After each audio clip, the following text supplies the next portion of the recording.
the most important ports of the Kalingan coast was Tamralipti. Tamralipti, we get lots of mentions in ancient Buddhist, Jaina, and other texts about ships, Kalinga merchant ships going from Tamralipti.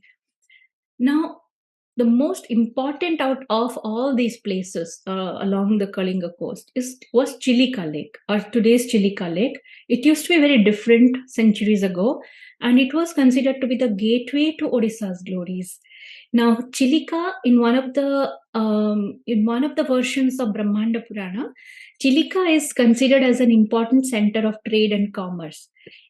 The Brahmanda Purana mentions that ships having several masts and sails were often sheltered in the lake. Some of the ships had curvilinear towers with 3 to 5 stories. The lake at that time was very deep, and through a wide opening, it was connected to the sea.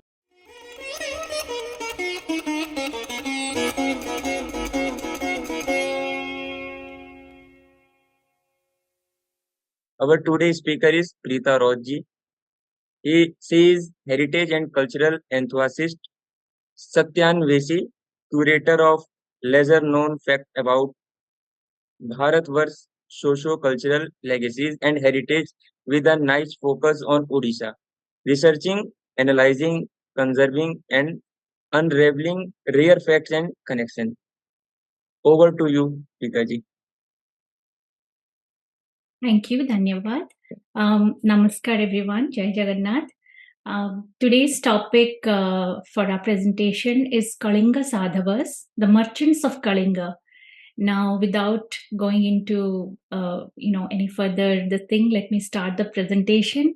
And I thank you all for joining today to listen to this topic about a very special class of people of Kalinga, that is ancient Odisha region, who had a very significant role in shaping up the history and heritage of the Odiyas as we see now. So let's start. So who are the Kalinga Sadhavas? The name itself, what does it remind us? What is it? Like, first we will look at they were maritime traders, they were merchants of the sea, they were bold seafarers who traveled to unknown regions initially and traveled the seven seas, the Indian Ocean realm, and traveled to a lot of different places in Southeast Asia and nearby regions. So these are the voyages of the Kalinga Sadhavas. And this particular thing about the Sadhavas journey, every year we Odiyas commemorate in a very unique festival during the Kartika Purnima day. Odiyas, wherever they live, like in Odisha or outside Odisha, people go and float a little boat and say certain words and commemorate the voyage of these enterprising seafaring traders and merchants. So this heritage festival reminds each Odia of their very brave and enterprising ancestors who took the name and fame and the glories of Odisha, of Kalinga, to far off shores. And people still remember and have kept the word Kalinga because of such people. Like even in today's time, you find the traces of the name and cultural imprints everywhere. So Kalinga Sadhavas, who were these enigmatic people? They were the maritime traders, seafarers, and sailors, as we just talked about. They were the incomparable masters of the Mahodadi. You know, Mahodadi is the Indic word in Odisha we use for the bay that hugs the eastern part of the Kalingan coast, or which we know as the Bay of Bengal in today's time. So they were the incomparable masters of the Mahodadi because for centuries altogether, for millennia, the sailors and seafarers of Kalinga had such a far out reach to far off regions of the Indian Ocean realm that people all across Southeast Asia thought of India, and they termed any Indians coming to their shores as Kellings or Klings. That was the power of them. The Kalinga Sadhavas, the Sadhavas, they didn't belong to any one particular social class or clan or any religious faith. They were people who belonged to different, groups.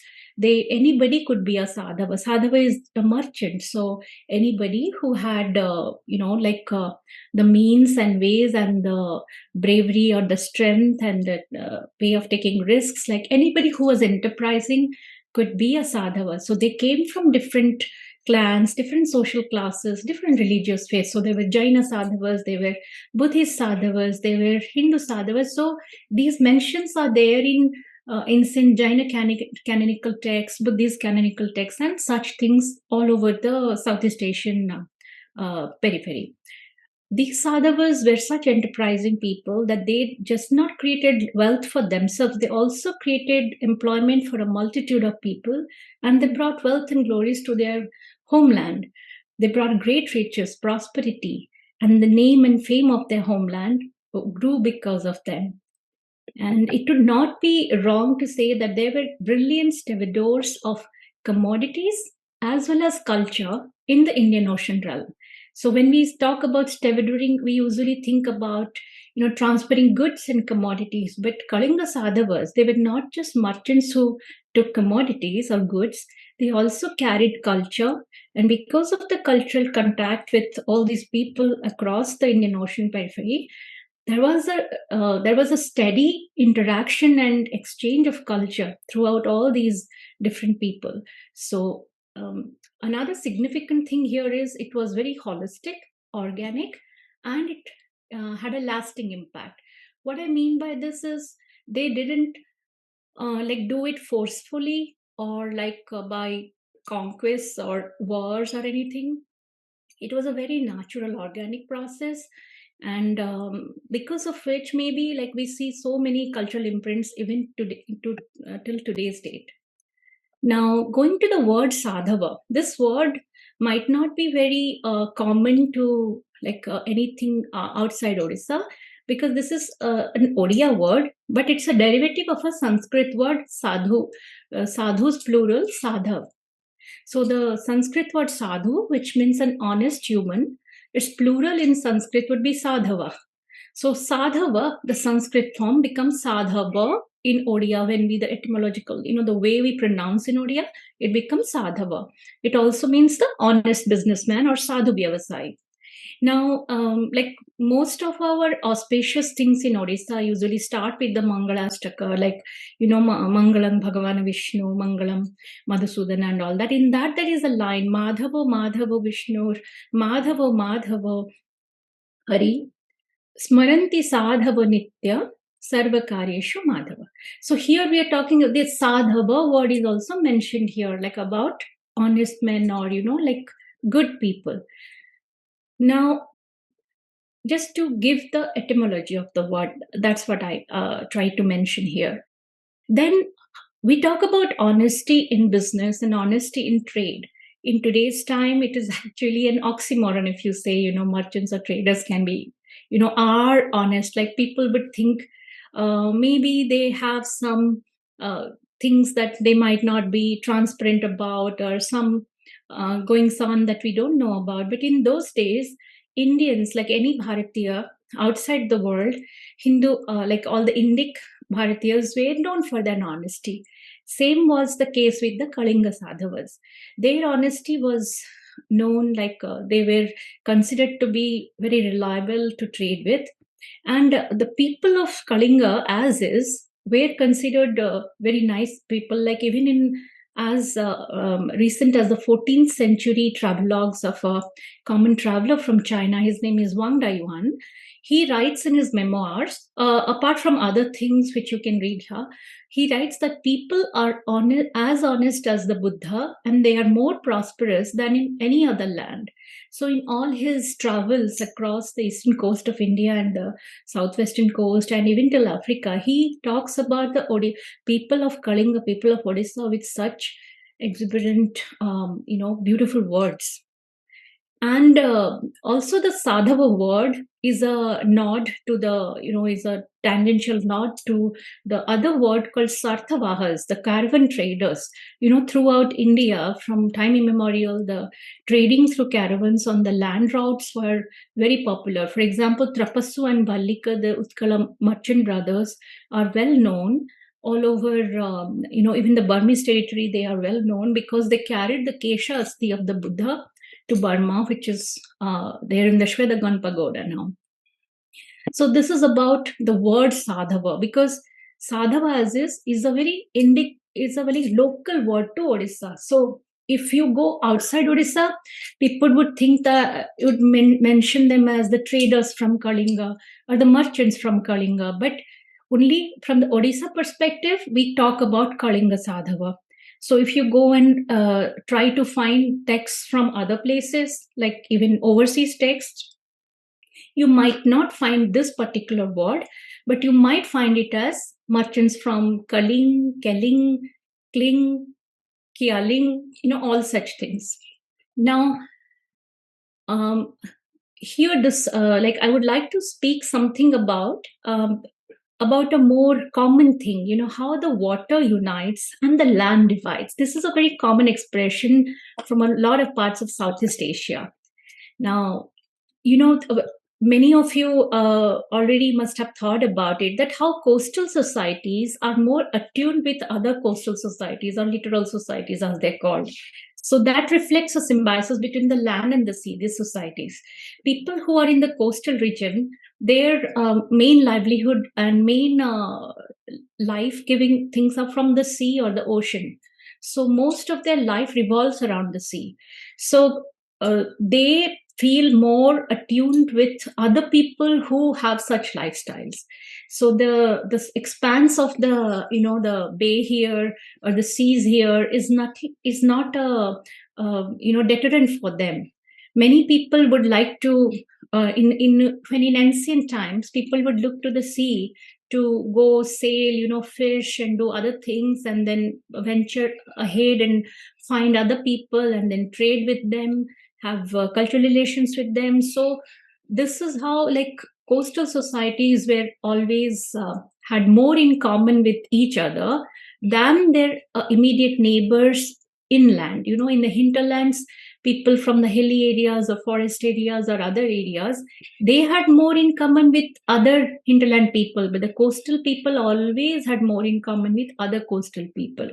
So, and it was not just water that linked these distant shores, but seafaring people, including traders and merchants, who went to all these places. Then there were port cities where people congregated, and then trade was done. There were lots of people who came there. So if we think in today's time only we do this, it's not that. Even in the olden times, in ancient times, people used to do that, and each bigger port city would have, like, people from different parts of the region or far off areas come and have their own little offices or godowns or things like that.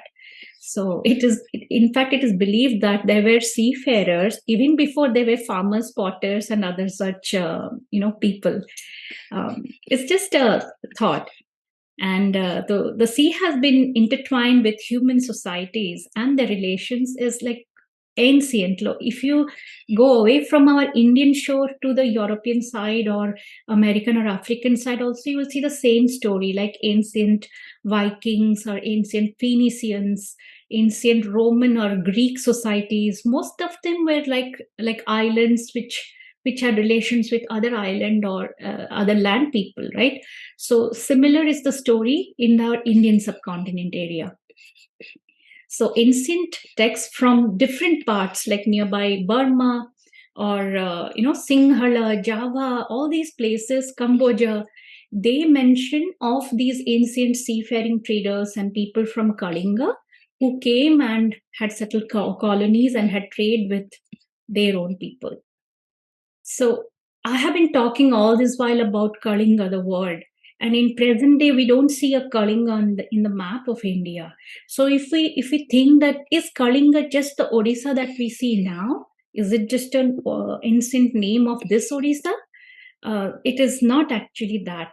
So Kalinga in the ancient times, it's more of a region which which extended from like the parts of present day West Bengal to parts of present day Andhra Pradesh. Almost like this entire area was the Kalinga region. Like through the different time periods, through different reigns, different rules, the boundaries might have changed of the political boundaries or the how the people were governed or ruled, that might have changed, but the identity as a region, it stayed for quite a long time as this. So if you see Kalinga, the whole this part of the coast of Bay of Bengal that we see now, or at it as it was called Kalingotra at one time, or Mahodadhi, this is a large area of India's coastline. So in today's time also, we know this portion as Konkan coast, this is Malabar coast, and this is Coromandel coast, the Tamil Nadu coast. So this coast above the Coromandel is all of Kalinga coast.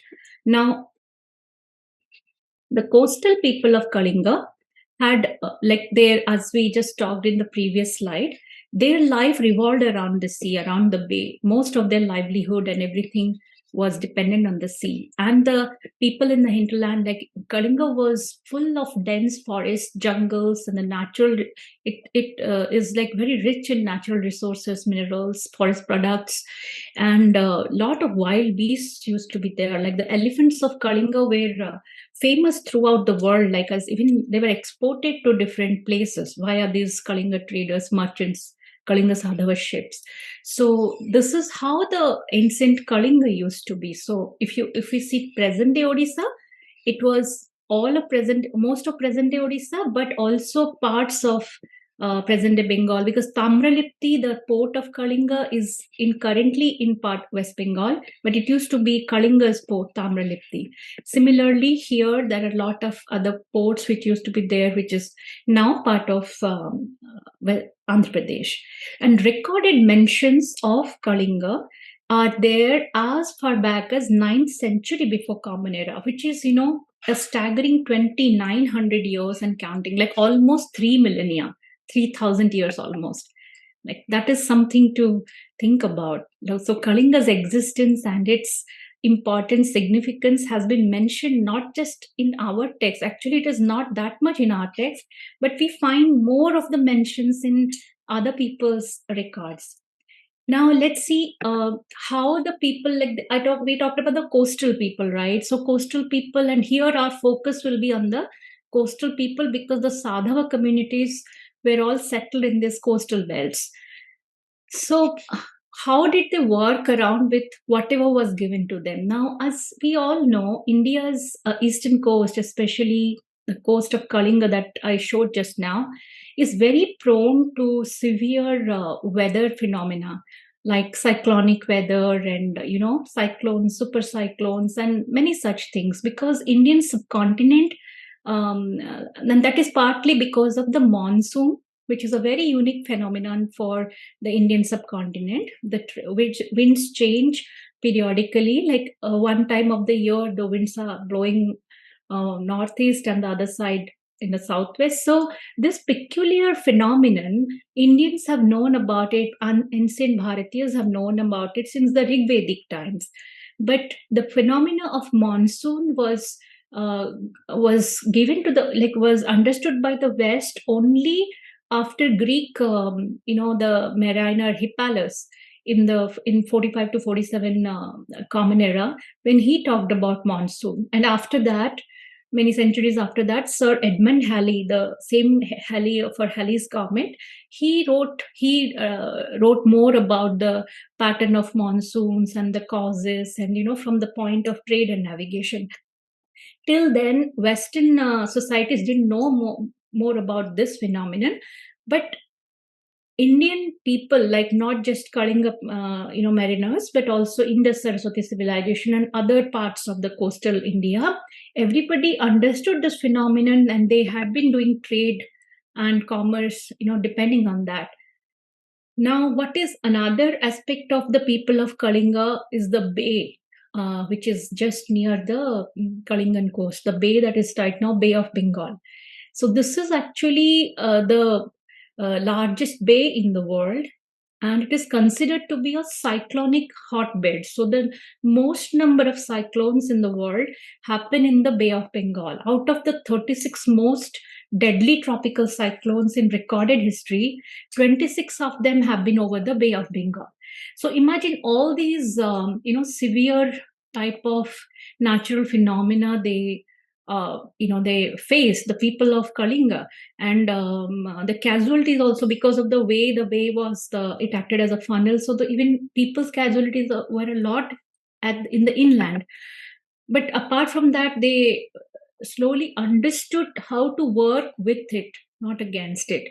And it was not just Bay of Bengal or the coast of Kalinga, but when they ventured into the seas beyond that, all the seas which are near the Indonesian archipelago or beyond, that particular area also is a very challenging terrain. Even in today's sailing communities, they have to be very careful about sailing when they are charting these particular waters. There are choppy waters, strong currents, reefs, shoals, and other challenges. Now, in fact, a recent paper I found, it says what makes these seas so fascinating to the oceanographer is their archipelago arrangement, stretching some 2,000 miles from Australia to Southeast Asia. The multitude of islands of the Philippines and the Indonesia constrain the ocean into a configuration of narrow passages and seas of varied sizes and depths. Now, such an archipelago arrangement with such difficult maneuvering at there, like reef, shoals, and other such things, make it a very challenging climatic model and sailing model. So imagine the ancient mariners of Kalinga working with all these challenges. Maybe they might have had failures in the beginning. They must have tried again and again and understood, and slowly and steadily they would have gotten better and better and better at it. And then at one point of time, at least by 9th century before common era, 8th century, 2800 2900 years before now, they had already mastered this art of sailing into these high seas. So, and that continued for number of centuries after that, almost till 14th 15th century AD or common era. So this is a very quirky way of showing this map. Like, let's say you are standing on Kalinga here and the whole sea is in front of you to venture out. So just from the vantage point of Kalinga, I just wanted to show this. Like, let's say we are a Kalinga Sadhava, you and I and all who are here, to stand here and look at the seas and think what prospects lie beyond those. It's like such an exciting thing to think, right? What lies beyond these waters, what riches, what treasures, what people, what things. Now, we talk about sailing, we talk about sadhavas, we talk about all this. So there must have been ports all along Kalinga's coast, right? Today, in today's time in Odisha, we just know Paradip as the port, which is in the Odisha coast, but we don't know or we don't find real like big ports anywhere in Odisha's coast right now.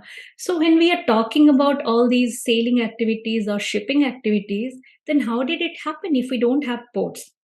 But the thing is, there used to be a lot of ports all along the Kalinga coast. Now, what happened was nature, was natural elements. Nature as such is especially oceanic activities, silting, then ocean level also changes, the water level changes, and it increases, decreases. There is sand and silting and the closing of river mouths, and so many natural phenomena occur over the time periods. So such things occur, and many of these ports that used to be the main ports around the Kalinga coast are now just places of archaeological interest. Like, there have been archaeological excavations and we find a lot of things from there, but there are no such real ports anymore. So I just took two of these. Like, this is a paper by the very, very knowledgeable Sila Tripathi. He has written many enlightening papers and publications on the maritime history of Odisha.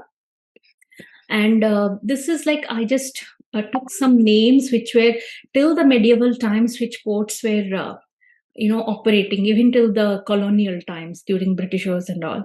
So you can just see the name of the ports here. And one of the most important ports of the Kalingan coast was Tamralipti. Tamralipti, we get lots of mentions in ancient Buddhist, Jaina, and other texts about ships, Kalinga merchant ships going from Tamralipti.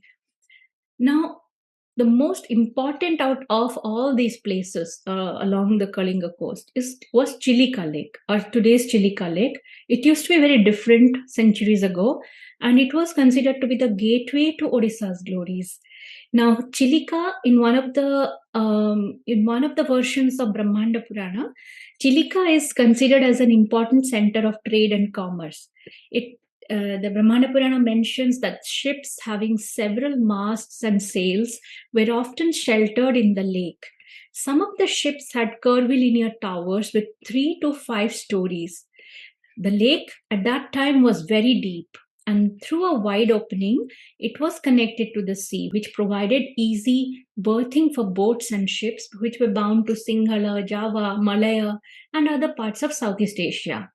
Now, in today's time, also during archaeological excavations and other such endeavors, we find a monolithic stone pillar in a place in the Chilika coast, and also a little hill which is called Dippo Adia Pahada.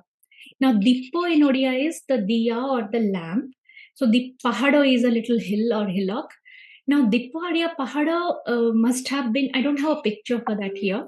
It must have been a place like which served as a lighthouse. They were all through the coast of India, be it the Kalinga coast, Coromandel coast, Malabar or Konkan coast. All through the coast, you find little hills and other places where there'll be temples, or there'll be such monolithic pillars or something or the other, which people used to light lights to show when mariners were sailing in the dark, that used to serve as lighthouses for them. Because most of our sailing from Kalinga coast, it didn't happen from like left to right. It happened down the coast, but we will discuss it in a little while. It happened through the coast, from the up to the down the coast, and then they cut across the channel. So all these places served as like lighthouses or path giving places for the sailors. Now here, let's see how they traveled. So we always think that this always comes into our mind, this question, if you are into how the Kalinga Sadhavas must have gone to Bali. Like for Bali Jatra, we say they go to Bali, the voyage to Bali. But how did they go? Did they just go like this and reach Bali? Like how did they traverse this very challenging ocean and seas and all these? Like it's so difficult to do that, right? So how did they do? So what they did was, people thought this is the way which is easier to go. So they traverse the coast like this, and there is Sinhala. Sinhala is present day Sri Lanka. Now, when they reached Sinhala, they did a little bit of trading there, and it was like a stopover for refueling, for restocking options and all for another 60 days. So this was like a point where they recharged and then again ventured out into the sea. So they carried at least stock for 60 days worth of food and other things, and then from here, going near the present Nicobar Islands, they reached the northern tip of Sumatra. Now, from Sumatra, crossing the Malacca Strait, they went to the other side of Sumatra near this area, Parambang. And I'm sorry if I'm pronouncing it wrong. And from here, they had 2-3 different options. Some ships sailed on to Java and Bali, and some ships sailed on to Cambodia via Borneo or straight to Cambodia, and Cambodia, that is currently Cambodia, and Vietnam. So from Champa, Cambodia, they either would go to China, or from there, by traversing this, they also went to Brahmadesha, or even from Malacca Strait also they could go to Brahmadesha or Burma. So it was like a zigzag different ways the ships travel to all these places. Now the yellow lines are like not recorded, but it is my way of interpreting that they must have also had contacts with the other lands, even across Indonesia or to the Philippines here. So we don't have the recorded text of how they traveled, but because of cultural imprints in all these places, we feel like they must have traveled, or the people and them had a contact with each other. Also from Sinhala to Maldives, people used to go. So this was the way the Sadhavas traveled from Kalinga to all these places. And while from Kalinga, they took the advantage of the northeastern monsoon, which happens, the winds during October, November. It coincides with the Kartika Purnima time. So, and while coming from Indonesia, they used to take the returning monsoon. So during mid-May, so to reach in Kalinga probably around July, August. So that is also commemorated by another folk festival in Odisha, the returning of the Sadhavas. It's called Khudurukuni. We'll talk a little more later about it. Now, after we saw all those things about the Sadhavas, so you can feel how far was the reach of these Kalinga Sadhavas, these traders and merchants who did maritime activities all across Indian Ocean. So we focused on the Southeast Asian belt here, but although the Sadhavas personally didn't travel to Persia or the ancient Roman Empire or Egypt or Greece and all, but they did have trade relations with all these western parts of the world, because the traders from here came and either they met in Sinhala or in any of these coastal parts. So there was trade exchange, like Kalinga goods and commodities went to all these other parts also. So the more of the socio-cultural relation and cultural imprint of Sadhavas we find in Southeast Asia. More of the goods and trade type of stuff, where the Western, records, Western historians, travelers, geographers have written. They have written more as related to the commodities from Kalinga. Now, how did they go? Like, did they just go in a yacht or little sailing boat, or like how did they go? So they must have used some boats and ships. Now, the ships that the Sadhavas used for sailing in Odia, it is called Boita. So Sadhava Boita or Sadhava ships. Now, there were a lot many different type of Sadhava ships, and they were like either for maritime voyages or also for riverine voyages, because ancient Kalinga and even now today's Odisha has a lot of rivers which are navigable. And as I mentioned before, because of the very impenetrable, very dense forest jungle and the little difficult terrain in the hinterlands, like the Eastern Ghats and very difficult terrains to manage by land, people preferred more to use the waterway navigation, like either the riverine or then the maritime. So there were boats and ships meant for each type of navigation. There were small boats, huge ships. There were passenger, cargo, just like how we see in today's shipping industry. It was mostly the same at that point of time. And there were extensive networks and trade routes for such maritime voyages across the Indian Ocean. Like Zhu Fanzi from the period of China's Song dynasty, that mentions about the extensive secure trading networks of the Kialing, that is Kalinga, the ships in early 13th century, in his notes called Records of the Foreign People. So let's talk a little more about such Sadhava Boitas or the ships. So there were large ships from Kalinga that carried several hundred passengers, and smaller ones which carried 100 or little more passengers. And these are mentioned in ancient Jaina and Buddhist canonical texts. Jaina and Buddhist have been telling, and you must be thinking, why Jaina, Buddhist? And because Jaina faith and Buddhist faith were very, very important religious faiths in ancient Odisha. Just like Shaiva faith or Shakta, Buddhism and Jainism, as we know today, like they were Kalinga had been a nurturing ground for centuries. Many of the rulers, many of the trading classes patronized all these faiths. So you find the mentions in such texts. Large ships could carry oversized cargoes, like cargoes such as elephants. Imagine elephants being transported in ships which were 3 to 5 storied high. And such things are mentioned in the Brahmanda Purana and in Raja Bhojaraja's Yukti Kalpataru, the big treatise on shipping in ancient India. It mentions about different types of Kalinga ships, Asamanya, Vishesha, all those words Raja Bhoja has used. Elephants were carried via freshwater navigation, like from major rivers. So they were carried from the forests and the jungles to the ports on the coast through the river navigation through big boats. From there, they were transported to the big ships, which were meant for Singhala or to whichever part people wanted the elephants as a commodity. The mention by Ibn Khordadbeh, the Persian geographer of 9th century, Ibn Khordadbeh mentions of these elephants that were carried from inland to the seaports of Kalinga.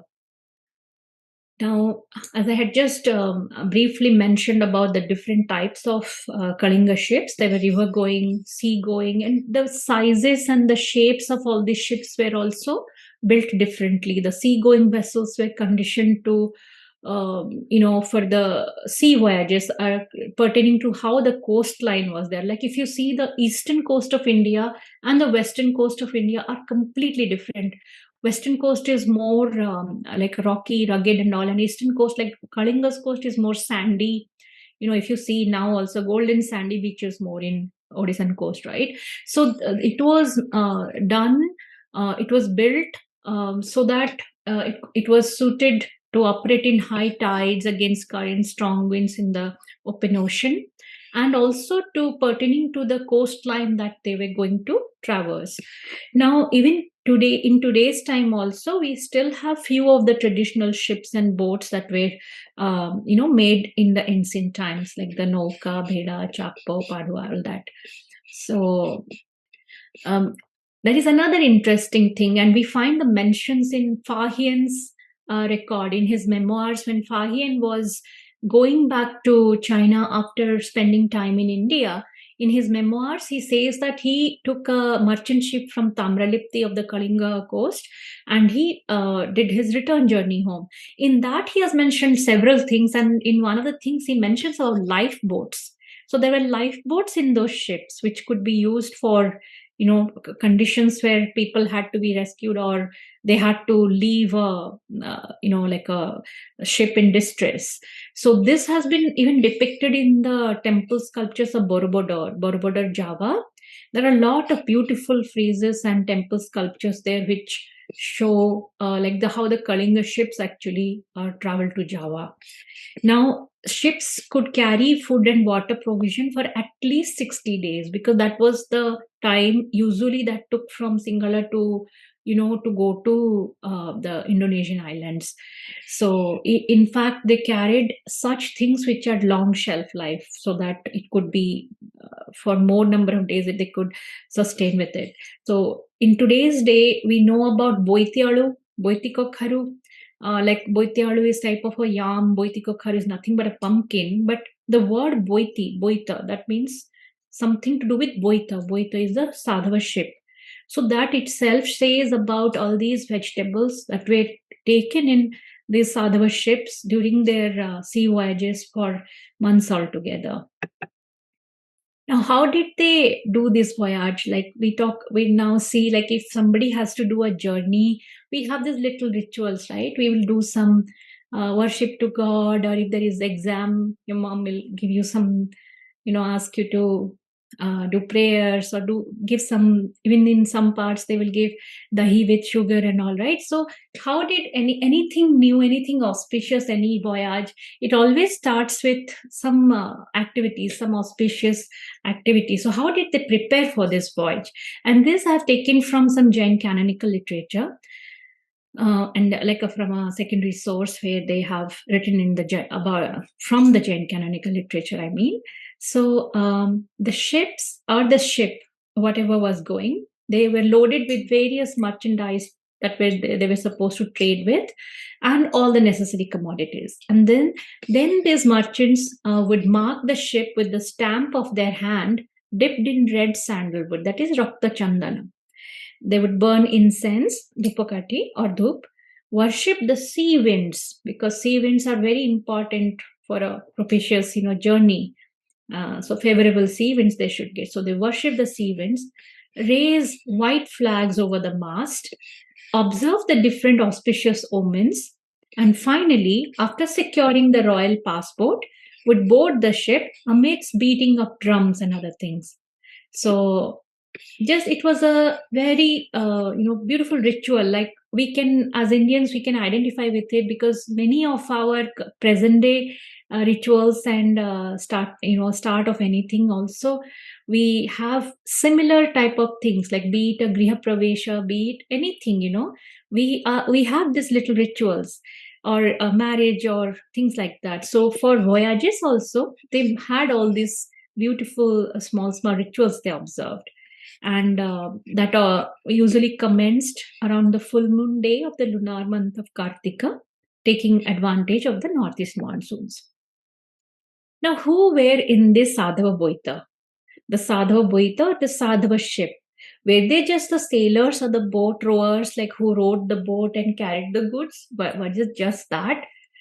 No, it was a very motley crew, like a very interesting sort of mix the crew had.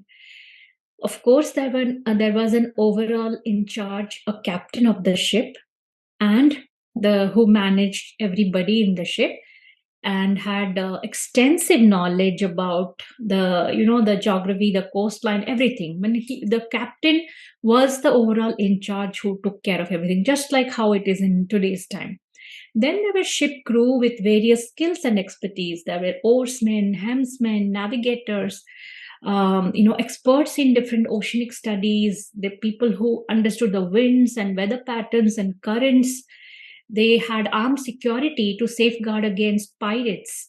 They had cooks, cleaners, odd job workers, and with maintenance crew. So the crew itself was a mixture of many people, many skilled people, and many people who worked hard to make this voyage successful.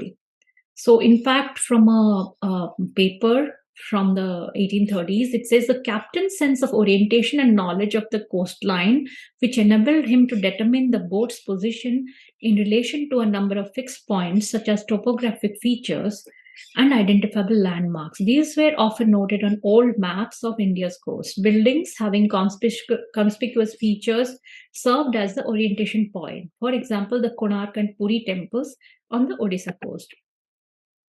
Now, apart from that, like initially we talked about that Sadhavas didn't belong to any one particular class or clan.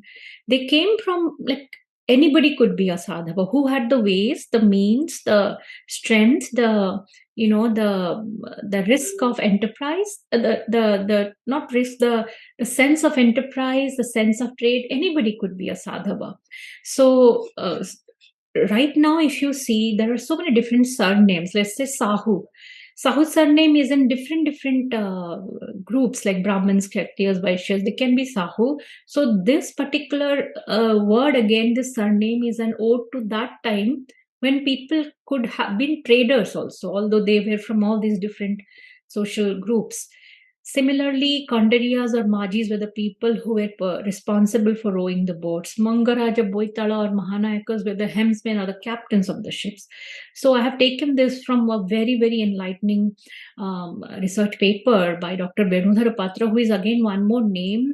You would find Sila Tripathi and Dr. Benudhara Patra's papers on maritime history of Odisha. Very, very enlightening. So any one of you who is into like studying more about it, go find their papers or books and read more onto it. And they have also given a lot of their references in that, so you can go and find those actual books and further read on it. And not just the crew in the Sadhava ships, there were other miscellaneous passengers. So who were the other passengers? They were like anybody could go in the Sadhava ship. It was not just the traders, merchants. So they could be monks, they could be scholars, they could be architects or artisans or just travelers, sculptors, artists, any skilled workers, linguists.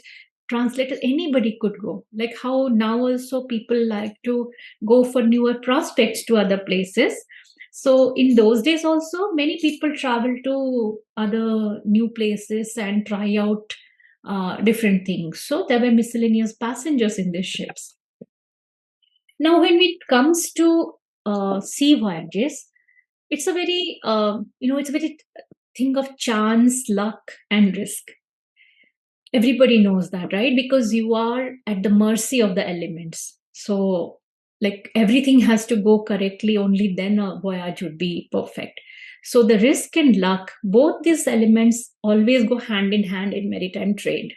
A fear of a shipwreck due to adverse weather or hostile ocean creatures or the topography of the area or even mechanical or human error and even attacks by the infamous sea pirates. Any of this could, topple this beautiful Sadhava boitas of the ships or the entire crew. So how did these people like go from their homeland to all these hundreds of miles across the ocean? How did they do that? One of the main, although they had skills, they were experienced and skilled, but at the same time they had huge faith and reverence for their respective faith's deities. Now let's say if there is an indigenous Sadhava crew, they would consider Mangala, they would pray to Mangala, the patron goddess of the boats, because she is worshipped on the Manga Kona of a boat. The Manga Kono means the near the corner of the hull of the ship. So that's why the name Mangala. So like Tara, the Buddhist goddess, she is supposed to protect from one of the powers that Tara has. She protects from dangers at sea. The Jaina people worship Varuna and Ambika. Like any faith the Sadhavas had, they worshipped their own gods and goddesses and gave prayers and had huge faith on them. Let's say this picture is of the Tara Tarini temple, which sits on a little hillock near the Rushikulya river.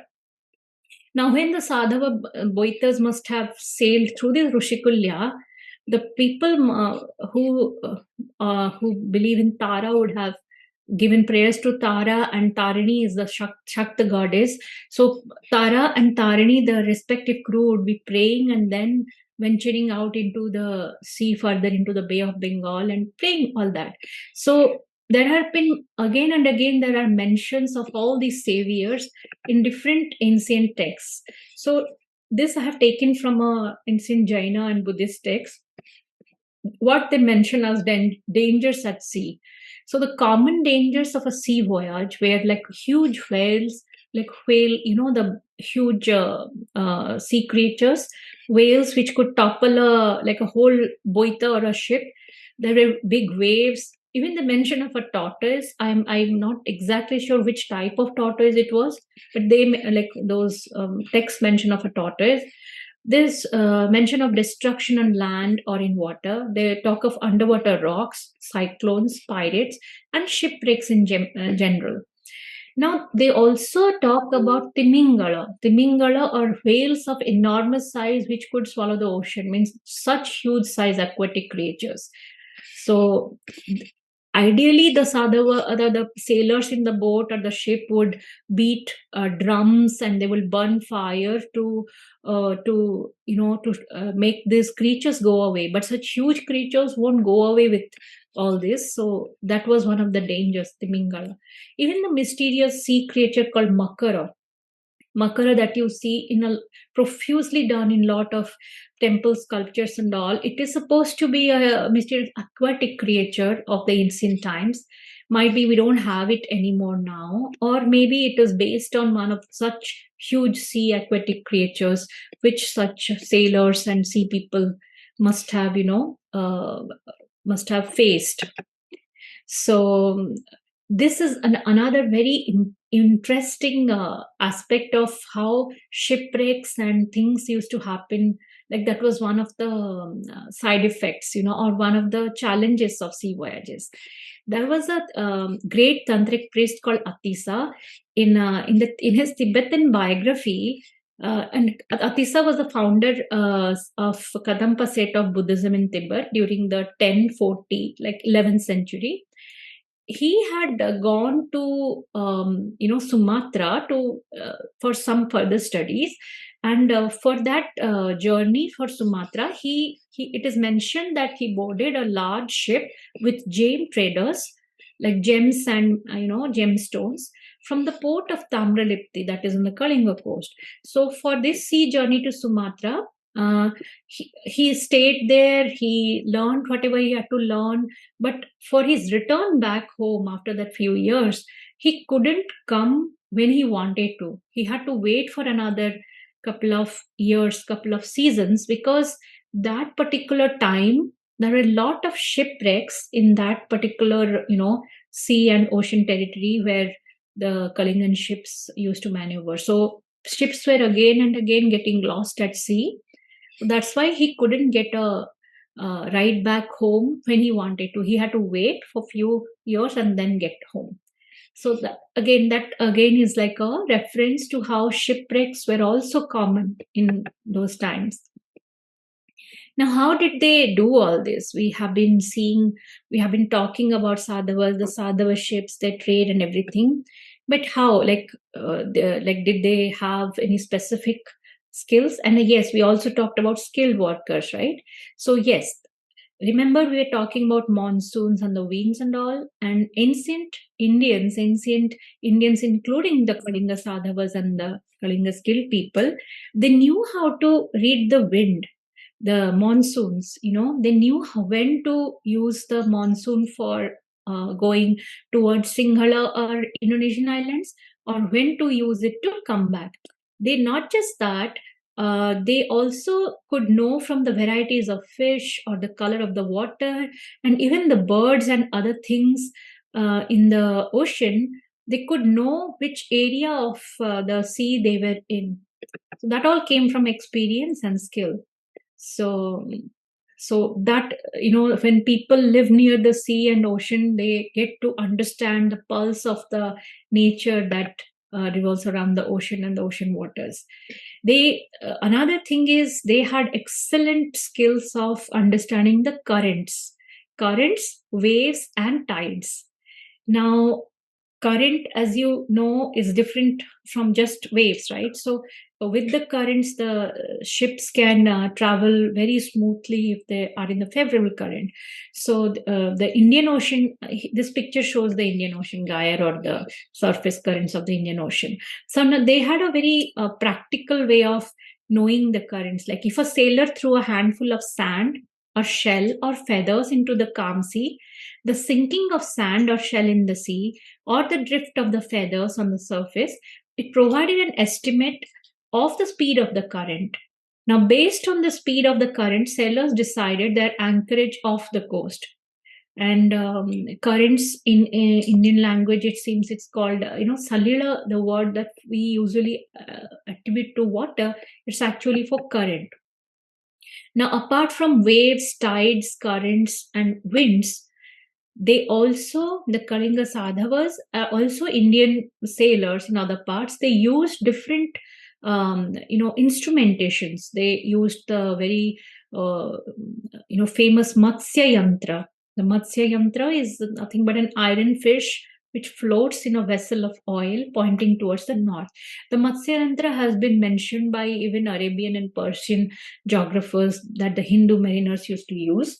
So these type of different type of instrumentation they used for knowing the direction. In the night also they use the celestial navigation, like looking at the stars and constellations, they could understand the position. So this is a phrase from the Borobudur temple wall, which shows a ship from Kaling, which is going towards Java. So look at the different people here on the ship. So look, this gentleman, he is using some apparatus here to look. Here is another thing on the rudder. Like, there are different people doing different things. So it was like a nice division of labor and very skilled and efficient way of dividing the tasks. Now, another very unique thing that the sailors of India and even the Kalinga Sadhavas used was the Disha Kaka. Disha Kaka were nothing but land-finding birds. that you can correlate that to today's GPS maybe. So Dishakaka were birds that were tamed birds that were carried in the ship, and when they were in uncharted waters or they wanted to find the nearest land, they used to release this Dishakakas. So you can see the Dishakakas representation even in Mohenjo-daro seals, in ancient palm leaf manuscripts from Odisha, in the phrase of the Borobudur temple sculpture, and even in one of the ikats I found. There must be others, but this is one I found from one of the Indonesian ikats, like in the ship and the Dishakaka. Now, the riches and the glories, we talked again and again that they brought riches and glories and prosperity to the land, which they did. They were enterprising people, astute, accomplished, and prosperous. So, how do we understand this that they brought riches? It's not mentioned in many sacred, classical texts and all, but it is more profusely mentioned in our folk tales, in our folk art, in stories, like which passed down from grandparents to grandchildren, generations altogether. We have grown up hearing about so many stories with Sadhava Bohu, Sadhava Jia, or Sadhava Pua being, friends with the Mantri Pua or Raja Pua. Pua means a son. So Sadhavas in the stories are profusely mentioned, and their riches and the prosperity of the land that they lived in because of their successful maritime trade endeavors are also mentioned in the stories. And many of these stories allude to the importance that the Sadhavas and the family members enjoyed in their contemporary society. That means their social class was at par with any royal or any of the important people, because these were the people who brought in a lot of riches. What did they trade with? Like what were the commodities that the Sadhavas took from Kalinga to all these far off areas? So this all we find in mentions from different parts of the world, like what was Kalinga famous for exporting. One of the main thing was the cotton and silk fabrics and weaves, or the textiles of Kalinga, the banda, and other textiles.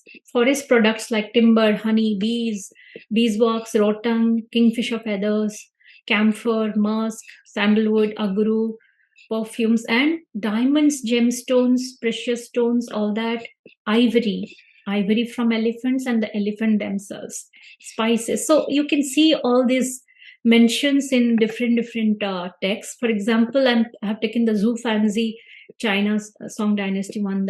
Again, I'm quoting another one. Export products of this region, what it includes: kingfisher feathers, beeswax, weaves, fabrics, etc.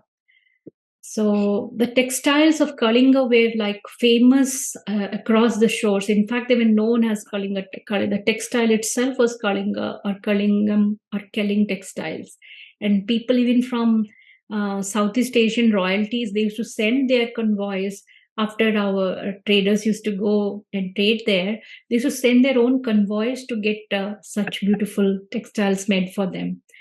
Then did all these sadhavas do this trading just by the strength of their own wealth?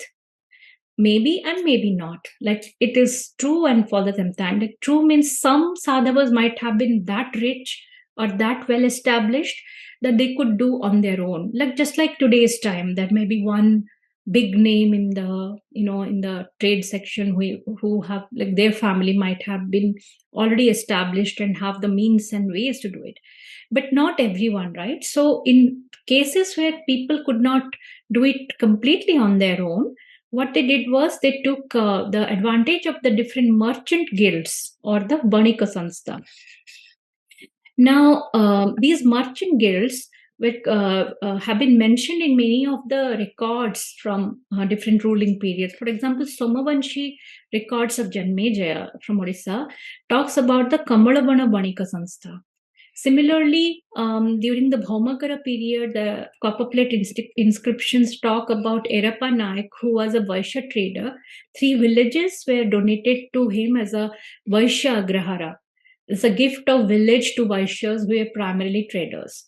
So like that, there are mentions of grants and gifts where the perpetual lamps in the temple, the Akhanda Deepa, was maintained by such guilds of merchants who invested money and donated to the temples. Similarly, there were guilds of different occupations like goldsmiths, oilmen, milkmen, potters, copper workers. So name it, and they were like guilds. So the Sadhavas worked with such guilds, and many bigger guilds and the royal patronage, they used to lend money also for a good trade.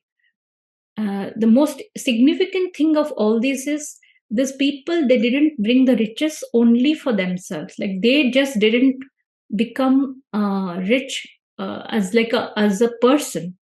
So this economic prosperity, this wealth was a collective wealth and prosperity of the people and the land. So mainly why? Because this trade brought in a lot of wealth. They were paying taxes also related to their trade and other endeavors. There were collections of tax at the ghata. Ghata is the boat landing places.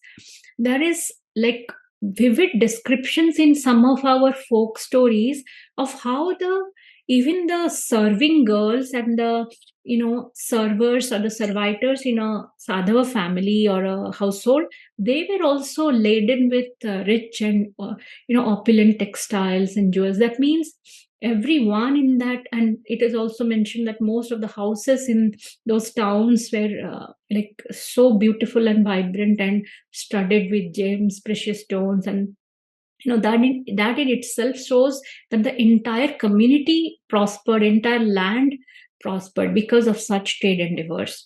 So that's why I said collective wealth and prosperity. Now, there is a little insect. It's a very beautiful red color insect you find in the villages and in the different parts of Odisha. So this is called as a Sadhava Bohu. Bohu in Odia means like a daughter-in-law or a bride, or young bride of a family. Bohu. So Sadhava Bohu means a young bride or a young that Bohu of a Sadhava family. Why the name of an insect given as Sadhava Bohu? Because it's so beautifully, it looks like red, vibrant, and it's so beautiful to look at. The Sadhava Bohus, the Sadhava ladies, were adorned with like vibrant, rich colored textiles and a lot of ornaments. So that's why even a little insect is named according to the Sadhava name. And I was talking about the vivid descriptions in one of our folk stories, which is also like a vrat in Khudurkuni Osa's Taupoi Katha. Taupoi is the protagonist of this story. But the thing is, here I wanted to show that in some of the passages, they have described how exuberant, how opulent the houses were, how the people were dressed, how the Sadhava family's ladies, like they didn't even care for any ornaments and all, because the heaviness, the weight of those ornaments were like actually bothering them. So they didn't even care for such ornaments. Things like their prosperity is vividly described in such folk tales. Now, how do we remember about Sadhava? This one, we saw it in the beginning of our presentation. So in Odisha, we celebrate two folk festivals, two heritage festivals, which are like direct, ode to our Sadhava heritage.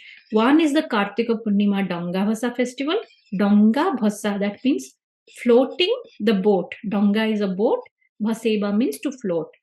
Boita Bandana, that means doing bandapana for a boita or a ship. Or Bali Jatra, that is voyage to Bali in Indonesia. So during Kartika Purnima, we do this Donga Bhasa. They will put little boats in the water early in the morning with different offerings like the betel leaves, betel nuts, and flowers, fruits, incense sticks, and coins, and such auspicious things. And we float that and say certain words, a ka ma boy panaguat hoi. And that is like, as I discussed earlier, it is like a direct homage to homage to all these enterprising, brave ancestors of ours who took our name and glories to lands across the seas and who brought a lot of, like culture and heritage and wealth and prosperity to the land for centuries altogether. Other evidences and mentions, one more festival I wanted to show you is this particular Taupoi Kudurukuni Osa. That is also a folk festival, mostly celebrated in the coastal part of Odisha in certain communities. Like as a young girl, I had also, done this Osa or Vrata. This is done in the month of Bhadrava. Every Sunday, the young girls of particular communities, they celebrate this festival. They do it praying to goddess Mangala for the betterment of their family, their brothers and their father, and mostly for the family. But this is a direct ode to the times when Sadhava ships or the boitas would be returning from Bali and Cambodia and all back to Kalinga.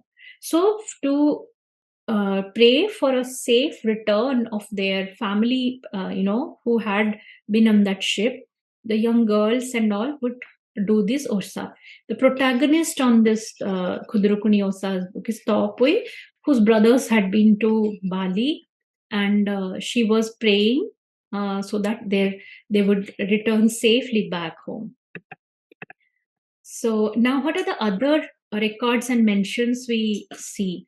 We see that it is mentioned in ancient Buddhist texts that Sanghamitra, Ashoka's daughter, and Princess Hemamala of Kalinga, at different times they travel to Singhala on Kalinga ships. Similarly, Huensang, Fahien, Easing, they have mentioned their journeys on Kalinga and merchant ships from Kalinga ports.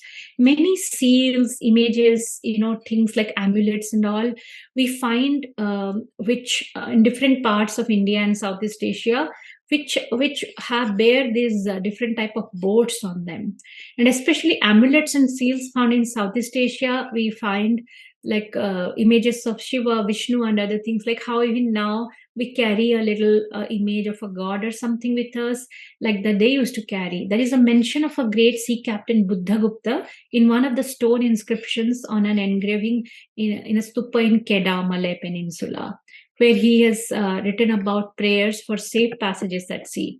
Now, this is a little quirky ode. It is like one school of thought that one of the types of deulas, the temples built in Odishan style of Kalingan architecture or the Khakra style, particularly this deula is called Boitala Deula or Boitala Deula. Some people think that this 8th century temple from the Bhaumakara times, which is dedicated to goddess Chamunda, is actually it looks like the inverted hull of a ship. So Boita Boitala. And because the Bhaumakara times, the maritime trade riches, like they were like at the peak.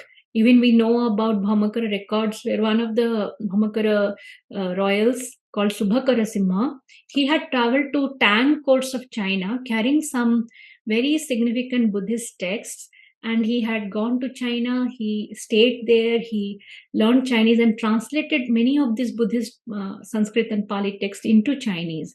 So Bhaumakara times, that temple, the Boitala name, the inverted hull, it is just a thing that it might have been a slight ode, but it's not just an observation, I can say. So we talk about Kalinga Sadhavas, Kelling merchants, Kling merchants, Kyaling merchants, and their presence in all these different parts of Southeast Asia. So do we find any imprints even now? Let's see. In this last segment of ours, let's see what are the echoes and imprints that these brave, enterprising merchants of Kalinga have left across the Indian Ocean realm. So we talked about the Kartika Purnima Dangavasa festival, right? In Odisha, we do it during the Kartika Purnima or the lunar month of the full moon of the lunar month of Kartika. Exactly at the same time, you find Lau Krathong in Thailand, Bon Lo Huai in Laos, you find Tandingyut in Myanmar or Burma, you find Masakapam Kepesi in Bali, and even you find Bomam Tuk and Bonded Pratib in Cambodia. Even there is something in Sri Lanka around that time. I'm not exactly remembering what was the name of that. But the thing is, during the month of Kartika, during the full moon, many of these places which were connected with each other because of such maritime trade, they celebrate this floating the boat festival. Similarly, they will put lamps and little offerings and sail it. So, India's coast, like you wouldn't find it in the Coromandel coast. You would only find in the Kalinga coast, like Odisha people celebrate this now. I have heard that in the Konkan coast, in Goa and parts of Konkan, they have something like that during Deepavali or Kartik, like sailing the little boats like that. But if we focus on the eastern coast of India, Coromandel coast, although it had Southeast Asian connects and all, but this particular festival commonality you will find in the Kalinga coast along with all the other Southeast Asian nations. The traditional filigree craft, silver and gold filigree, in Odisha we call it Tarakasi. Cuttack is famous for Tarakasi. The ornaments that are used in the Odissi dance or during Durga Puja, also the pandals of Ma Durga, the ornaments that are used, these are the traditional silver filigree work that has been done for since many centuries past by certain skilled artisans of Cuttack. Now, this was a personal actually revelation to me a few years ago. I found this particular brooch in a little shop here in a fair trade store, and I thought that this was a Tarakasi, and maybe they had misprinted here as Indonesia. I thought that was handcrafted in India, which they had written wrong. So when I spoke to the store manager, they said, no, this is an Indonesian filigree craft. So then I went and tried to Google and find more about this. And yes, there is a silver filigree traditional craft from Indonesia called kendari work. So the biggest thing is all these patterns that you see in kendari, the designs and patterns, I couldn't find more, but there are more I found later. Like they were so similar to each other. Like we have even Tarakasi designs exactly like this, and like this. If you go to a Tarakasi store in Cuttack or Odisha, you will see like you would not even know that both are different from each other. But people in Odisha don't know about kendari. People in Indonesia don't know about Tarakasi. So who has influenced who during this maritime trade, we don't know. But this memory has been lost of this common, this connect of this work. And same goes for our ikat textiles or bandha, as in Odia we call. Ikats throughout Southeast Asia, you will find in almost all the places in Cambodia, Thailand, Malaysia, Indonesia, Burma, Philippines, Laos, and Odisha, of course, is famous for its ikat textiles. So, in fact, these Philippines, Laos type of, these prints that you found, like you can easily see such prints in any of the Odisha handloom stores, like Boinika and all, as bed sheets or curtains, or like very similar patterns in silks, like how the Indonesian silks you'll find in Odisha handloom also. So again, ikat must have been a cultural, like an exchange point between these people. People must have gotten influenced by each other. Like who influenced who, we cannot say, but there must have been some exchange. And notice the pattern where you find the most of the ikat clusters of India. This is most of the ikat clusters, and also Gujarat, of course. So this, as we saw from the previous map earlier, it was the erstwhile Kalinga coast mostly. So that, because of its trade relations with Indonesia and other places, you see the maritime Silk Route, just like the land Silk Route. So ikat has traveled all over this place like that. Now going to architecture and names and all other things.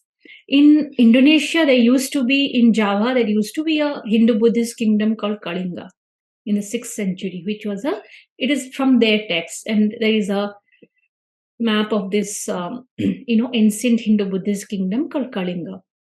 This is not Odisha, this is in Java.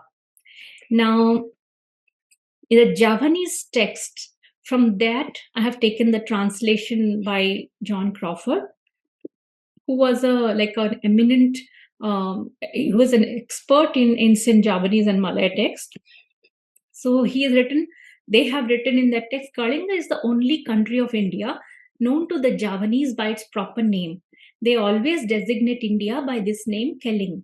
It is to Kalinga that the Javanese universally ascribe the origin of Hinduism. People of Kalinga played a significant role in the evolution of Saivism in Indonesia.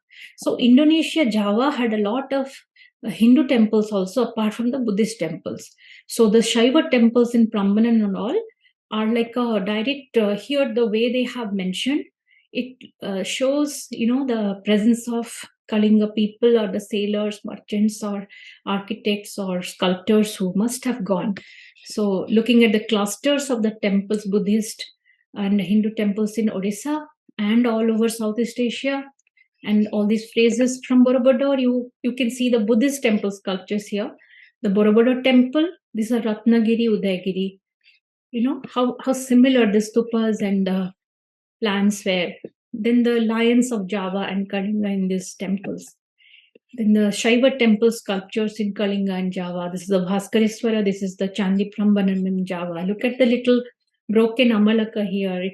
You would nobody would think twice by believing that it looks similar to whatever we see in Odishan temple architecture.